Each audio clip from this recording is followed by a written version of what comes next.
Hello everyone, welcome back to our channel. Today we are explaining about a new topic. ठीक है, आज हम first unit के topic number 4 के बारे में मतलब multinational and global intermediate company के बारे में पढ़ेंगे कि एमएनसी कंपनी कैसे काम करती है, कौन कौन से उसके फीचर्स होते हैं, कौन कौन सी उसकी विशेषताएं होती है, इसके बारे में हम डीपली में कवर करेंगे। ठीक है, इसके प्रीवियस वीडियो में हमने कवर किया था टॉपिक 3 अंडरस्टैंडिंग ग्लोबलाइजेशन के बारे में पढ़ा था कि वैश्वीकरण क्या होता है, इसके कौन कौन से फीचर्स होते हैं, इसके बारे में हमने डीपली में अध्ययन किया था। ठीक है, तो सो लेट स्टार्ट।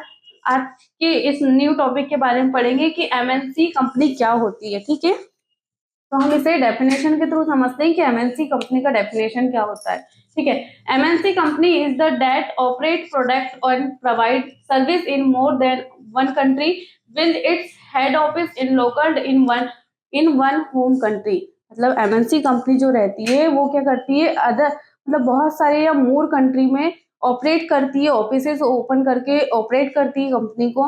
देन क्या करती है, प्रोडक्शन भी करती है, वहां पे मैन्युफैक्चरिंग भी करती है। देन जो अपना प्रोडक्ट वो मैन्युफैक्चरिंग करती है उसे क्या करती है, वो अलग अलग कंट्री में सेल भी करती है, लेकिन उसकी जो कंट्रोलिंग रहती है वो ओनली फॉर होम कंट्री के पास में रहती है। मतलब उसमें जो भी पॉलिसी चेंज करना है या जो भी रूल्स रेगुलेशन नए लाना है या जो भी उसमें मतलब आपकी जो भी पॉलिसी में चेंज होते, चाहे वो छोटा चेंजेस हो या बड़ा चेंजेस हो, वो चेंजेस सिर्फ किसके पास में अथॉरिटी रहती है, सिर्फ होम कंट्री के पास में ही उसकी अथॉरिटी रहती है। ठीक है, आई होप कि आपको एमएनसी जो कंपनी है उसकी डेफिनेशन रीड हुई होगी। मैं आपको और एक बार रिवाइज कर दे रही हूँ कि एमएनसी कंपनी वह कंपनी होती है जो क्या करती है, अलग अलग कंट्री में अपने ऑफिस ऑपरेट करती है, प्रोडक्शन करती है, मैन्युफैक्चरिंग करती है, देन प्रोडक्ट को सेल भी करती है, लेकिन उसकी जो मतलब कमांड रहती है, उसका जो कंट्रोलिंग पावर रहता है वो ओनली फॉर हेड कंट्री के पास में रहता है। ठीक है, जैसे एग्जांपल के थ्रू अगर समझते हैं, सैमसंग कंपनी या कोको कोला कंपनी।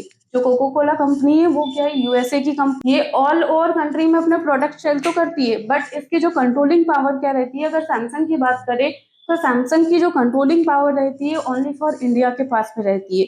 उसी तरह कोको कोला की बात करें, अगर 200 प्लस कंट्रियों में ही अपने कोको कोला जो कंपनी है वो क्या करती है, 200 प्लस कंट्री में अपने प्रोडक्ट बेचती है या सेल करती है, लेकिन उसके जो कंट्रोलिंग पावर रहता है, उसका जो मतलब रूल्स रेगुलेशन या जो कंट्रोल करती है वो सिर्फ यूएसए करती है। ठीक है, आई होप कि आपको एमएनसी कंपनी के डेफिनेशन और उससे एग्जाम्पल अंडरस्टैंड हुए होंगे।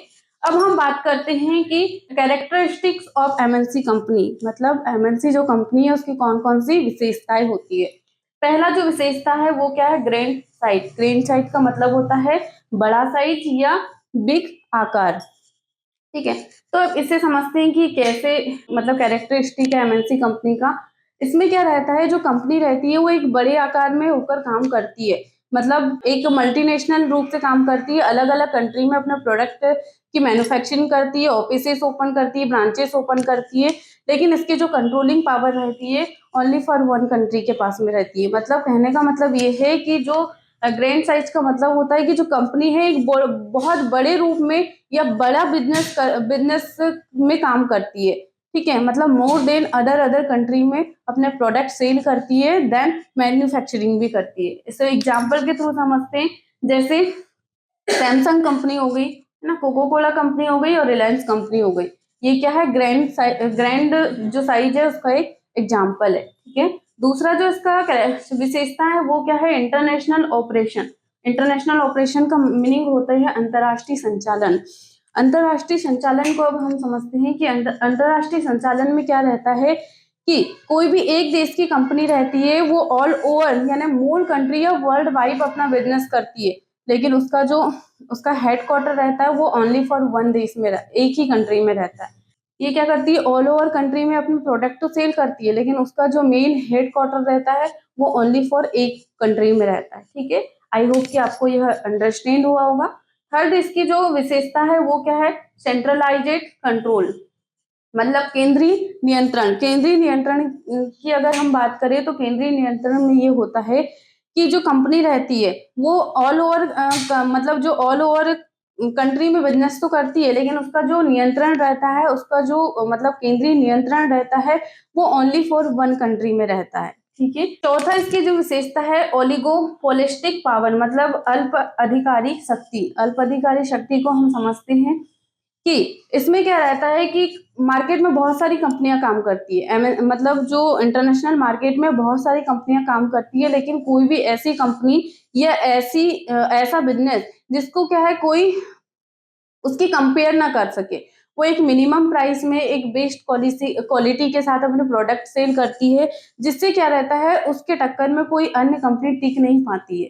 यही क्या है ओलियोपोलिस्टिक पावर रहती है। जैसे अगर इसे एग्जांपल की बात करें, सॉफ्ट ड्रिंक इंडस्ट्री है। सॉफ्ट ड्रिंक इंडस्ट्री में बहुत सारे जो कंपनी है वो अपने सॉफ्ट ड्रिंक बेचती है या सेल करती है, लेकिन सबसे ज्यादा जो मोस्ट पावरफुल जो कंपनी की बात करें तो इसमें क्या है कोको कोला और पेप्सी।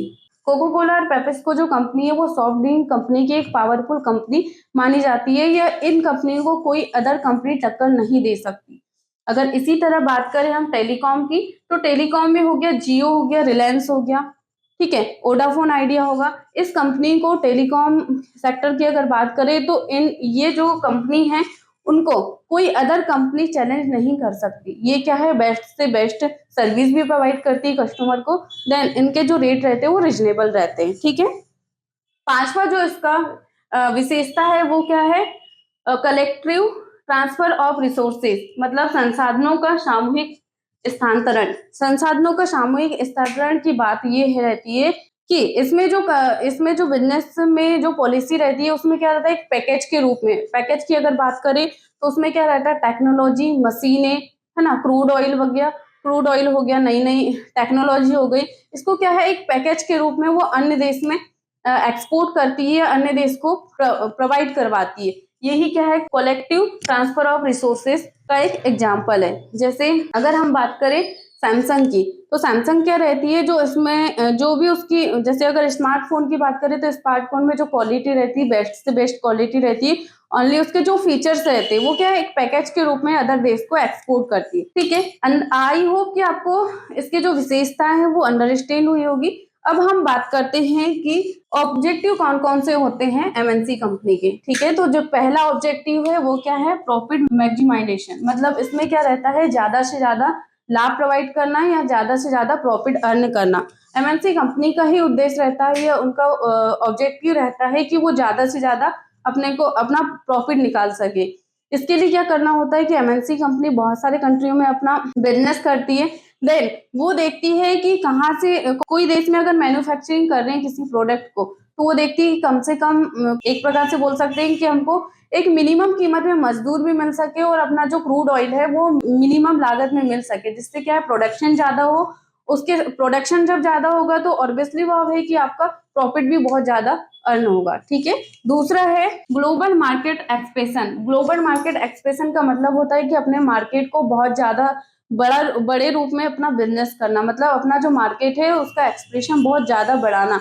मतलब एक बड़े रूप में कोई बिजनेस या कोई कंपनी को बड़े रूप में मतलब छोटे से बड़े रूप में ले जाना, या उसका जो प्रोडक्शन है उसके जो मतलब कोई भी प्रोडक्ट अगर हम तैयार करें तो उसको क्या है बेस्ट से बेस्ट क्वालिटी में प्रोवाइड करना, उसके प्रोडक्शन ज्यादा करना, देन उसमें जो फीचर्स रहते हैं या उसके जो प्राइस रहते हैं वो मिनिमम से मिनिमम प्रोवाइड करना, जिससे है कि उस प्रोडक्ट है उसका प्रोडक्शन ज्यादा हो, जिससे कि एक अपना मार्केट में एक नाम बने, एक पोजीशन बने, जिससे कि आपको ज्यादा से ज्यादा लाभ अर्जित हो, ठीक है। थर्ड इसका जो है वो क्या है ऑपरेटिंग यूज ऑफ रिसोर्सेज का मतलब होता है कि अपने जो संसाधन है आपके पास जो अवेलेबल संसाधन है उसका ज्यादा से ज्यादा यूज करना। जैसे एग्जाम्पल के थ्रू हम समझते हैं कि जो इंडिया है, इंडिया में क्या है जो कपड़े का बहुत बड़ा बिजनेस है, और कपड़े का बहुत बड़ा बिजनेस है, मतलब यहाँ पे जो ऊन सबसे ज्यादा मात्रा में पाया जाता है, तो क्यों क्यों ना हम उस संसाधन का उपयोग करें या जो अपने पास अवेलेबल है उसका हम यूज करें, जिससे क्या रहता है अपने संसाधन भी यूज होंगे और अपने को जो प्रोडक्शन कॉस्ट है वो कम से कम पड़ेगी, ठीक है। हाँ, इसका जो फोर्थ है वो क्या है कॉस्ट रिड्यूशन। कॉस्ट रिड्यूशन का मतलब होता है कि अपने को कम से कम या ना कम लागत में काम करना। कम लागत में कैसे काम करेंगे, इसमें क्या रहता है कि कस्टमर की चॉइस के ऊपर या कस्टमर जो पसंद करता है वैसे प्रोडक्ट बनाना, वो जैसे प्रोडक्ट चाहता है उस प्रकार से हम अपने प्रोडक्ट को तैयार करके दे, है ना, उसका प्रोडक्शन ज्यादा करे और ज्यादा क्वांटिटी में करे। जब हम किसी प्रोडक्ट को ज्यादा क्वांटिटी में मैन्युफैक्चरिंग करते हैं तो उस कंडीशन में अपने को कॉस्ट बहुत ज्यादा कम मात्रा में लगती है और प्रॉफिट बहुत ज्यादा अर्न होता है। ठीक है, इसका जो पांचवा है वो access to new technology. Access to new technology का मतलब होता है कि एमएनसी जो कंपनी रहती है उसका उद्देश्य ही रहता है कि अदर अंदर कंट्री से वहाँ के टेक्नोलॉजी के बारे में जानना कि कौन सी कंट्री में कौन सी टेक्नोलॉजी यूज की जा रही है, कौन सा टेक्नोलॉजी यूज करके हम अपने बिजनेस में ज्यादा से ज्यादा ग्रोथ कर सकते हैं। मतलब सीधा सा मतलब मीनिंग ये होती है कि हम नई से नई टेक्नोलॉजी का यूज करें। नई से नई टेक्नोलॉजी का जब हम यूज करेंगे तो उस कंडीशन में क्या रहेगा, अपना जो बिजनेस है वो ज्यादा से ज्यादा ग्रोथ करेगा। ठीक है, आई होप कि आपको ऑब्जेक्टिव समझ आए होंगे एमएनसी कंपनी के। आज हमने पढ़ा है डेफिनेशन के बाद में कैरेक्टरिस्टिक पढ़े हैं, मतलब विशेषताएं पढ़ी है एमएनसी कंपनी की, देन ऑब्जेक्टिव के बारे में पढ़ा है। ठीक है, thank you for watching this video, thank you so much.